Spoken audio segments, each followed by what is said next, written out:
Hello, hello. Welcome. Come on in. As you can tell, I'm so excited to see you. I'm even more excited to be here. I had to take the week off last week because I came down with the flu, with what I'm going to call the flu or a turbo cold. And I wasn't able to do the best investment the previous week, but I am back and I'm so excited to be here with you. Hello, Rashida. Come on in. Thank you for joining me. So excited to be here. For those of you, if this is your first time joining me, thank you so much for joining. Welcome, welcome. Please go ahead and if you look at the bottom right of your screen, I think it's the same for everybody. You can press that arrow button and send this to your friends, send this to someone who you think would be very interested. Today we're going to talk about joy, and I think with all thank you so much. I know I'm so glad I'm feeling better too. I'm on the tail end of this. So for those of you who are joining me for the first time, thank you. Hi, Premier Moms. Welcome. Thank you so much for joining. My name is Mona-Lee Belizaire. I am a personal growth strategist. And my job and my purpose really is to help young adult women move from where they are to where they want to be. I really started this because I felt it was important around that 18 to 30 something, you know, years old. A lot is going on. You're trying to figure it out. And if I can help young adult women to not experience some of the same stumbling blocks that I did, and even some of my friends did, then I would absolutely love to be able to walk with you on that. So please feel free to check out my website, monaleebelizaire.com. I also have a free gift on there, creating a vision statement for your life. I think it's important that especially as we're going into this new year, which you don't have to wait for, as we're going into this new season, I keep on saying it's a new season. It's a stirring season. I feel like God is doing a lot in this season, and although we don't know all that he's doing, he's always up to something, and so we want to make sure that we are well positioned. And so the creating a vision statement for your life worksheet allows you to have a statement for yourself that you can just walk with, and it guides the decisions that you make. So go ahead and check that out. So as I mentioned, today we are talking about joy, and it's a lot, it's a lot going on. COVID is still happening. um, COVID is still happening. And then just life is still going on at the same time. And so it's important for us to stop sometimes and literally incorporate joy in our life. Because how many of you know, by a show of hand, that joy is not something that just comes all the time? Sometimes you have to incorporate joy in your life. And so we're going to talk a little bit about joy. I would really love for you all to participate. So please, make your comments. I love to hear from you all. It's so great to just be in this space. I'm going to share a little bit about why we're even talking about joy tonight, for my own self. But I want you to just take some time to just drop in the comments. When's the last time you felt joyful about something? Or when's the last time you experienced joy? And if you don't know what joy is, I can give you the dictionary definition of joy. And it's really a great, intense pleasure or feeling of happiness. And so if you want to drop in the comments, when's the last time you felt joyful, or when's the last time you felt joy about something, I would love to hear from you. I know for the past couple of months, I've been on this journey of, I wouldn't say like rediscovery, but just wanting to know more about myself.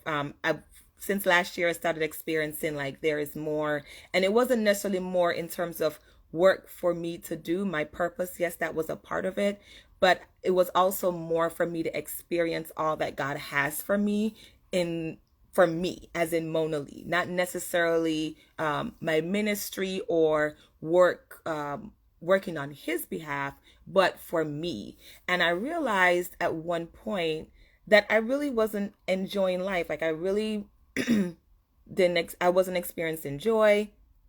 I wouldn't say I wasn't happy, because obviously there are moments, but in terms of joy, in my soul, my life was busy to say the least, and it was very structured and very rigid, and that's me typically as a person, like very structured, very organized, very rigid, and I've never really figured out how to incorporate joyful things or things that make me feel joyful in my life. And so I wouldn't necessarily say embarked on a journey, but just became more aware of how I can incorporate moments of joy and even happiness into my life, right? Because we're always moving and we live in a world that's in a constant state of busyness. And when we're truly busy, whether it's we're busy with, our roles, as women, as wives, as daughters, as caregivers, whether we're involved in organizations or we're volunteering somewhere, our life is busy. And so, what I have realized is that we have to be really intentional and purposeful about doing things that make us joyful and bring us joy. But that's sort of hard when that's not how your life is traditionally structured, right? Because you don't just, not all of us have a life that's just, oh my God, it's full of joy all the time. You really have to be intentional to slow down to do that. So I'm going to talk about 3 things that we can do, that you can do, that I can do, myself included, to make sure that we are experiencing joy. And I'm not just saying joy that is joy from stuff, from buying stuff, or, joy from worldly things, but really true joy that comes from God. And why is it important to have joy that comes from God and not joy that comes from the world? And I must say, to be honest, that the world does a much better job of manifesting joy. And manifest, I learned from a woman of God that manifest is not a worldly term. It's actually a biblical term. So the world does a much better job of manifesting joy in their lives than we do. And we serve the God who created joy. And so we as believers have to do a better job of making sure that we are exuding joy in our lives. Because who wants to be a Christian, or who wants to be around Christians, right? Especially if we're supposed to be bearing fruit and bringing people to Christ, and we don't have no kind of joy. We're bitter, we're angry, we're depressed, we're sad. And not to say that things won't happen in our lives, but those things should not control who we are and control our emotions. And so one of the first things that I realized that we have to do, as just as people, we have to do in terms of ensuring that we have joy in our lives, is that we have to declutter. So what do I mean by declutter? So many of us have stuff, right? We just got stuff. We have stuff in our hearts, we have stuff in our heads, we have stuff in our minds, we have stuff in our physical bodies, we have stuff. So it's important for us to declutter. And the process of decluttering looks different for everybody. It's important for you to identify what are the things that are inside of you that are not making you joyful, right? So there can be spiritual things. It can be spiritual things. It could be mental things that are not making you feel joyful. It could be emotional things, right? You could be burdened by certain things that are not making you feel joyful. You could also be burdened by physical things, your physical body. You cannot feel joyful about your physical body. And it could not necessarily be the physical shape of your body, but it could be that you feel sluggish, you feel weary. And so you're always tired. So you even if you wanted to do something that would bring you joy, you can't even do that because all you want to do is sleep. Now, I'm all for sleep. And most of you on here know me. I love me a good nap. I love me a good rest, right? Love sleep. And I love to eat. I believe they're both gifts from the Lord. But there's also, a time where we have to make sure that our body is in an optimal shape to make sure that we are able to experience the joy of the Lord and all that God has for us and the things that will bring us joy. And so the first thing that I would encourage you to do is to declutter. And as I mentioned, the process of decluttering looks different for many people. For some of us, we may need to go to therapy to deal with some deep-rooted issues that have happened in childhood or in any other places. Some of us, we just have to really recognize we have stuff and we have to actively work on those things. Another thing for decluttering is creating good boundaries. So it may not be that you need to go to therapy for a particular issue, but you may need to just have better boundaries in your family, better boundaries with your friends, better boundaries at work, right? If you think about when I think about decluttering, I think about most of us live in some type of abode or some type of dwelling. And when your house is not necessarily nasty, but when it wants to be cleaned up, you may have stuff all over the place or whatever, you feel some kind of way. But when your house is clean, us Jamaicans like to say the house feel light. And it's a similar thing with our hearts, our souls, and our bodies. When we clean up some of those stuff, we feel light, right? And it gives us the opportunity for space, right, for the Holy Spirit to provide us the opportunity to feel the joy of the Lord, but for us to even invite joyful things in our lives. So if you have some decluttering work to do, and I'm always I always try to make sure that I'm in a posture where I recognize where I've taken on things or there are things that I need to release, right? Like the other day, I didn't realize that I had a spirit of offense with something. And it never really dawned on me that I even carried that spirit of offense. Was it offense? Offense, unforgiveness, one of them. Because, sometimes you're just going through life and you say, whatever, it don't really bother you. And at some point I realized, I was like, you know what, this thing really bothered me. And it didn't necessarily bother me to a point where it was weighing me down, but it had an impact on me. It actually had an impact on the how the relationship that I have with the person was able to thrive. And so that relationship is a relationship that I want to continue to engage in. And I would love for that relationship to bring me joy. So I needed to work on identifying, well, what was that thing? What happened? Why I feel some kind of way, or what was that last thing, right? That happened. Where did I get stuck in my relationship with that person? And so, decluttering is very important. Definitely drop in the comments if what decluttering means for you. I would love to hear from you. The second thing that we can do, and these are in no particular order, we're just chatting it up here tonight, is we need to ask for, we need to demand, and we need to step into our joy. So those are three things. And I decided to combine them because I think they do go hand in hand. So sometimes, when we think about joy in and of itself, we if we're honest with ourselves, some of us don't believe that we should experience joy.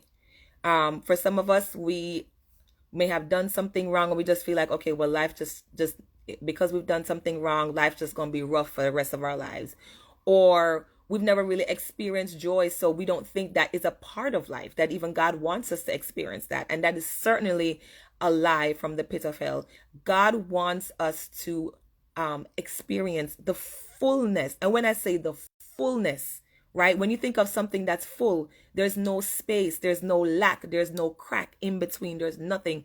The fullness of everything that he has for us, and that includes his joy. And so we have to ask for sometimes our joy. And sometimes it means you're not saying, God, I don't feel joyful. Right now, in this moment, I don't feel happy. I don't feel joyful. And I know I'm supposed to feel joyful. I know I'm supposed to have joy. So I'm asking for you to give me joy, whether it is that you need to take something away or help me to figure out something, but I don't feel joyful. And because it's something that we're supposed to have, and because joy is something that God wants us to have, we need to be able to demand that we get that joy because it's something that's rightfully ours. And then once we have it, sometimes not even when we have it, sometimes we have to step into the joy, right? So sometimes you feel some kind of way. You may not know, me and my son have a word we call magenta. So sometimes he doesn't really know how to explain his feelings. When you just feel away, we say blah. Our little word is magenta. And so, he's like, oh, I just feel magenta. And I know exactly what he means. Sometimes just feel some kind of way.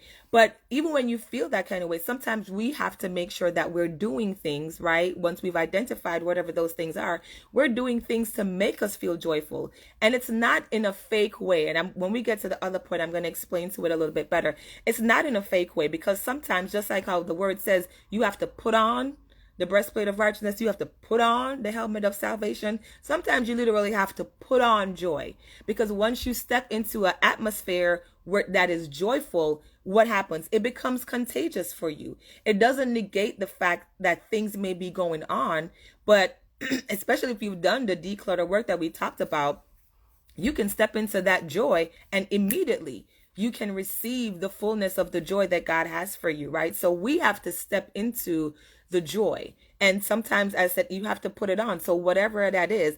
And a lot of us, in myself included, like I'd mentioned earlier, I've never really taken the time or taken stock to think about, well, what brings me joy?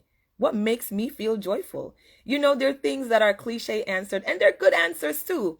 You know, my kid, my husband, serving the community. Like, those things sound cute, right? And they do bring joy. But sometimes you don't know what brings you joy as a person. What do you even enjoy and you like to do? And it could be for multiple reasons. It could be that you've never really experienced that. Or if you've been in spaces, you've never really savored the moment and say, you know what? I really feel joyful. I really felt joyful. Like, I really enjoyed myself. Like, I remember I said that to myself that one time. I don't remember when it was. And I was like, I don't remember even saying that to myself. Like, I really enjoyed myself, or I'm really excited about this thing that I'm about to do, or this journey. And sorry, for me, I know it's because I've just rushed through life. I used to say my life was rushed, and my mom would say, well, don't say your life is rushed. God organized your life how it's supposed to be. And I was like, okay, woman, I received that. But, I would feel like my life was rushed. And so I would just continue to rush my life and not really figuring out, okay, well, what really makes me happy. And sometimes we don't always know the totality of what makes us feel joyful, but we don't take the time to really think about, well, what are the experiences that we currently have that make you even feel joyful, or make you even feel loved or happy, to say, you know what, in this moment, this really felt good, and replicate those things. That's the thing. We don't give ourselves an opportunity to replicate these things. As I am working on my 2022 goals, one of the goals that I added this year were fun goals. So I did a purpose planning session by this wonderful woman of God named Tiffany Montgomery. She has a purpose planning session. You can go on her YouTube site and you can find it there and subscribe to her challenge. She's a wonderful woman of God. But she did a purpose planning session. And one of the goal section that she has for herself is fun goals. Now, if I was doing a goal planning session for myself, right, it would have been some educational goals. It would have been some financial goals, some spiritual goals, some mental health goals, some physical goals, because my life is traditionally very structured.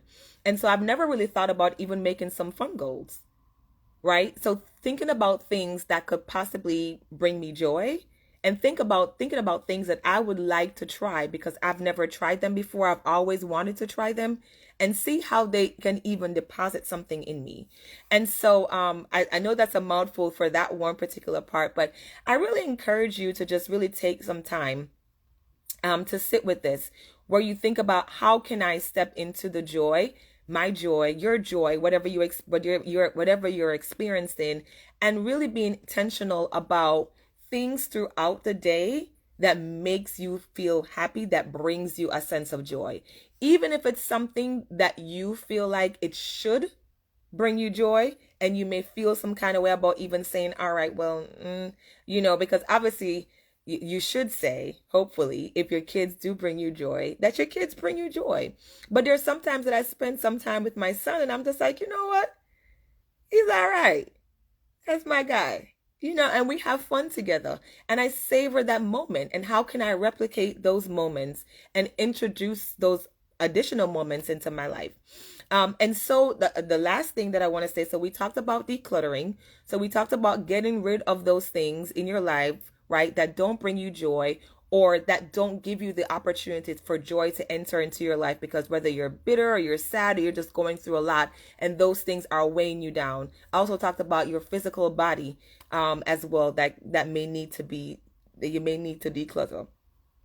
For those of us who need to declutter their physical body, myself included.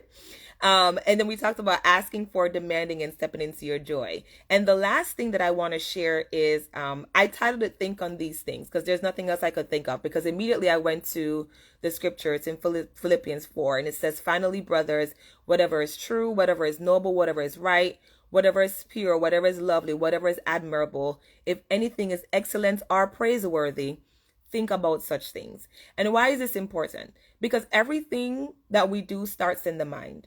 Everything we do. There's nothing that we do that don't start up here first. You have to think it first before you do it. Even if it's something that's natural to you, like you say, oh, I have to get up and, you get in your car. You think, oh, I have to go in my car first. Or you think I have to leave at a certain time to get to where I need to get to.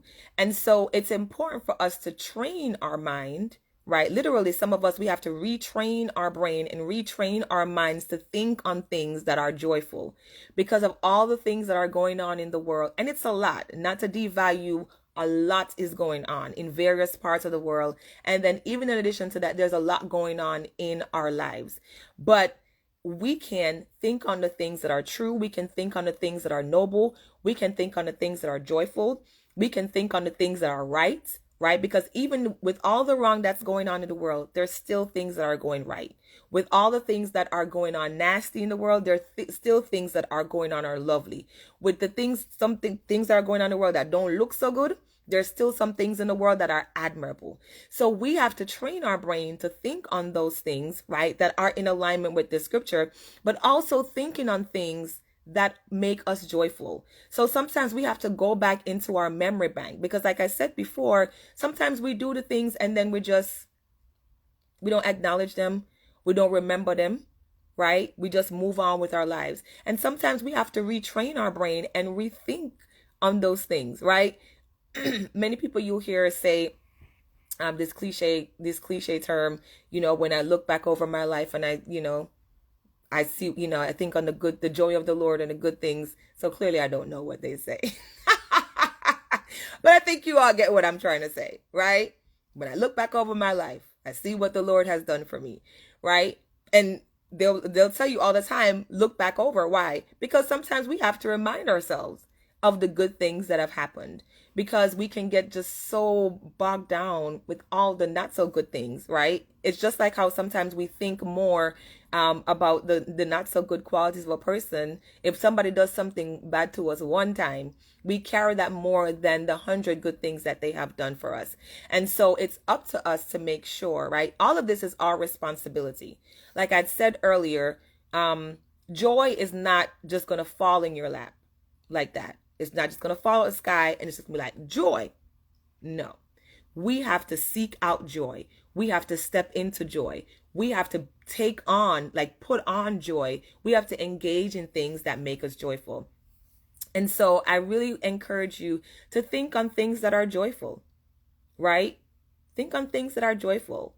Think on things that are noble. Think on things that make you happy, or that have made you happy in the past, and think about, how can I replicate this? And all the things that I have said, right? Some of these things are not not necessarily one size fit all, but one-time deals. Because a lot of us, we just say, all right, well, I'm going to do this one time, and if it don't work, we don't do it again. No, that's not how that works. We have to do these things repeatedly. Why? Because remember, we're retraining our brain in some instances. We're retraining our mind. We're retraining our body, right? And sometimes we even have to get used to the newness that we're introducing in our lives. And people have to get to the new way of us doing things. And so I just want to recap really quickly for us to really experience joy. And I really want you to take this to heart. Sit with it as we're coming up on the new year. You don't have to wait until the new year to experience joy, right? You want to make sure that, one, you're decluttering. Mm-hmm. You want to make sure that you're removing all the things that are not healthy for you, all the things that are not all the things that are not healthy, all the things that are not creating healthy good boundaries for you. You want to declutter. I think the example I shared earlier is that, when your house is not clean, it starts to feel heavy. You may feel some kind of way, but then once you clean up your house, the Jamaicans like to say that the house feel light. It's the same thing in our hearts and our souls and our bodies. Sometimes when we clean up some of those things, we feel light, and it provides room for joy excuse me, to enter into our lives. The second thing is we have to ask for demand and step into our joy. The joys are already available to us. We demand whatever, we demand the joy that we believe that we're supposed to have, right? Because we're supposed to be on this earth and be joyful. Regardless of whatever is going on in our lives, we can find something to be joyful about. I promise you we can. We really can. But we don't often do that. So it's a practice that we have to take on. And last but certainly not least, think on things according to Philippians 4, that are true, that are noble, that are praiseworthy, and that are lovely, right? So think over the things that make you joyful, the things that have made you joyful in the past, right? The things that you have experienced that really made you happy, and say to yourself, how can I replicate this? If this has been good to you, please share it with somebody, right? Share it with somebody. Tag somebody. What them say, like, subscribe, share. Yep, like, subscribe, share, comment, right? Share it with somebody, right? Because we are able to move forward, obviously in community, but we want to make sure that good word, good seed is dropped in good soil, right? So we want to make sure that we're sharing this word with people so that they can flourish and they can be joyful as well. I thank you so much for joining me. I really appreciate you all spending your Thursday nights with me. You could be anywhere else, and I'm so appreciative of the time that you spend with me every Thursday night for the best investment. We'll be back again next week, same time, 7 p.m. on IG. As I mentioned before, please share this. If you have not visited my website, check it out, Mona-Lee Belizaire.com. I have a free tool called Creating a Vision Statement for your life that I think you would absolutely love. And I also subscribe to my newsletter. I definitely don't spam people because I don't like to be spammed myself, but I do send out a newsletter type article type thing bi-weekly, that just to share my heart outside of like my, outside of IG or outside of social media, of some things that I am working on. I am also developing and growing, as we all should be developing and growing as people. But I also like to help. My purpose and my calling really is to walk with women and to help them to develop into becoming the women that God has called them to be, and for them to experience the full freedom that God has for them. So thank you so much once again. I truly appreciate your time and for you being in this space. And remember, you are the best investment. Take care. Bye.